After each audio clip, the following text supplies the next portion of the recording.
Welcome back, everyone, for another deep dive. You know how sometimes a story seems straightforward, then bam, you realize there's way more to it? Oh, absolutely. Like layers upon layers you never noticed before. Exactly. This time, we're tackling one of those tales that's practically hardwired into human history, but with some surprising twists and turns. Cain and Abel. A classic for a reason. Yeah, you said it. We're cracking open Genesis chapter 4, and trust me, there are some seriously thought-provoking details tucked away in there. So we've got Cain, the farmer, and Abel, the shepherd, the OG brothers. But even their birth announcements, there's something curious there. You don't just toss that kind of detail out there without piquing my interest. What'd you catch? When Cain is born, Eve says, "I have acquired a man from the Lord." Like, almost prideful, you know. But when Abel comes along, it's much less fanfare. Interesting. So even in those first moments, a hint of potential rivalry, maybe. Right. And it gets even juicier when we get to those famous offerings. Cain, all about that fruit of the ground, and Abel offering the firstborn of his flock. But then this is where it gets kind of wild. God seems to favor Abel's offering. Yeah, that's the part that gets everyone talking. Because the text itself is super vague. It just says, God respected Abel's offering, but not Cain's. No explanation why. Exactly. And, I mean, for centuries, people have debated this, right? What was it about Abel's sacrifice? It really makes you think about the whole idea of religious practices back then. What did it mean to please God? What made a sacrifice good? We're left with more questions than answers. So true. And instead of, politely asking for clarification, Cain lets jealousy fester, which is when God steps in with that famous line, "Sin is crouching at your door. It desires to have you, but you must rule over it." Whoa. Even without knowing the whole story, that's a powerful image. Right. Like, God's not making excuses for Cain's anger, but there's almost an acknowledgement of how strong temptation can be, wouldn't you say? Absolutely. It's like God's recognizing that darkness lurking inside all of us, that potential to give in to jealousy or anger, but also that we have a choice. It's a concept that still resonates today, right? No matter how difficult things get, we always have a choice to make. A choice with huge consequences, as we're about to see as we dive deeper into this story. And whoa boy, does Cain make a choice. And not a good one. Understatement of the century. Instead of facing those dark emotions head on, he lets them completely take over. And it leads to, well, let's just say those first few chapters of Genesis don't hold back. Nope, they don't. It's brutal. Cain spoke to Abel, his brother, and when they were in the field, Cain rose up against his brother Abel and killed him. I mean, just like that humanity's first act of violence. And the text doesn't sugarcoat it. Murder, the ultimate betrayal. And the punishment's intense, too. Exile from his family, unable to farm, cut off from everything he's ever known. I think it shows how seriously God took this. Yeah. Taking a life wasn't something to be taken lightly. There were real lasting consequences. Right. But then there's this twist. Because God doesn't just banish Cain, he puts a mark on him for protection. Says anyone who harms Cain will face 7 times the vengeance. Wait, so we're protecting the murderer now? I'm a little lost. It's like God's acknowledging this human urge for revenge, that instinct for an eye, but then saying, nope, we're drawing a line here, even in the face of something as awful as murder. So mercy, even when maybe it's not deserved, it's a lot to process. It really is. And that whole mark thing, that sparked endless debate. Right. Was it like a giant C on his forehead? Did everyone who saw Cain just, Some people think it was a physical marking visible to all. Others believe it was more like a reputation. Ooh, I kind of like that. Like this heavy weight of what he'd done following him everywhere. But either way, not exactly a picnic for poor Cain. No, definitely not. But that's the thing about these ancient stories. They leave room for us to ponder, to debate. Makes you think about how we handle justice and mercy even today. For sure. And speaking of things that make you think Cain's descendants, he ends up in this land called Nod, and get this, instead of being cursed, they flourish. Building cities, inventing music, creating tools, like they practically invent civilization as we know it. A wild turn of events, right? And it raises so many questions about that whole curse thing.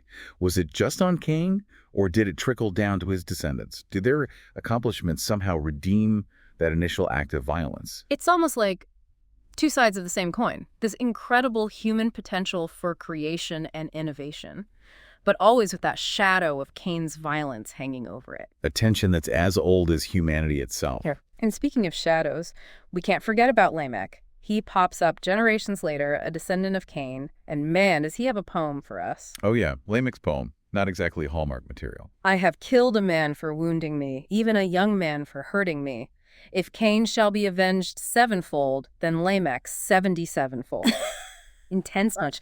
It's almost like he's bragging about violence, twisting God's words about protecting Cain into some sort of justification for his own actions. It's chilling, for sure. And it makes you wonder, has the violence escalated? Is this what happens when we misunderstand or misuse the idea of justice? Right. Is Lamech just a straight-up bad guy, or is he, in a messed-up way, a product of his environment, of this world where violence begets violence? There are a lot of different ways to interpret Lamech's words.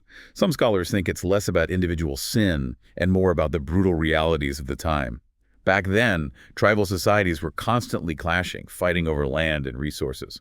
So it's not just Lamech being a jerk, but maybe reflecting a whole society caught in this vicious cycle. Exactly. And it makes you wonder how much our own behavior, our own choices, are shaped by the world around us, But hey, before we spiral into an existential crisis. Don't worry, we're not abandoning hope just yet. We've got to talk about Seth. Yes, Seth, the glimmer of hope in the midst of all this darkness. Right. After all that violence and vengeance, Seth is born almost like a replacement for Abel. And when he's born, Eve says, God has appointed another seed for me instead of Abel, whom Cain killed.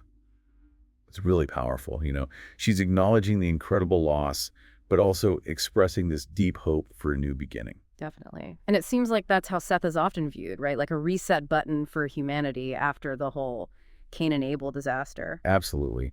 In a lot of theological interpretations, Seth represents that new chance, that opportunity to break free from the cycle of violence. In fact, the Bible even says it was through Seth's line, his descendants, that people began to call upon the name of the Lord, like a return to faith and righteousness. So it's not just one straight path after Cain and Abel, but this fork in the road. On one hand, you've got Cain's descendants with their innovation and progress, but also that lingering darkness. And on the other, Seth's line, seemingly guided by faith and a desire to reconnect with God. It's a really interesting contrast. And it begs the question, what does it actually mean to call upon the name of the Lord? I mean, is it about specific rituals, prayers, or is it something bigger, something deeper about how you live your life, striving for justice and peace? Man, that is deep. It's really making me rethink my whole prayer routine. Me too. But in all seriousness, it's a question that's challenged theologians for ages. It forces us to consider what a true relationship with the divine should look like. It's so easy to get caught up in the outward stuff, But this story really emphasizes that inner transformation, the kind that leads to compassion and respect for all life. Exactly. And that's the beauty of diving deep into these ancient texts. We start with a story about two brothers, and bam, suddenly we're wrestling with questions about free will, justice, the nature of faith, the impact of society. It's mind-blowing when you think about it. Thousands of years later, we're still grappling with the same stuff. And that's because they're not just ancient stories, they're human stories. We see ourselves in Cain and Abel, in their struggles and choices. So true. We all have that potential for darkness within us, that capacity for jealousy and anger. But we also have the power to choose a different path. A path of compassion, of understanding, of striving for something better. Wow. That's a powerful message to carry with us. Well, folks, another deep dive in the books. Thanks for joining us as we explored one of the most famous stories ever told. And remember, there's always more to uncover, more to discuss. Until next time. Yeah.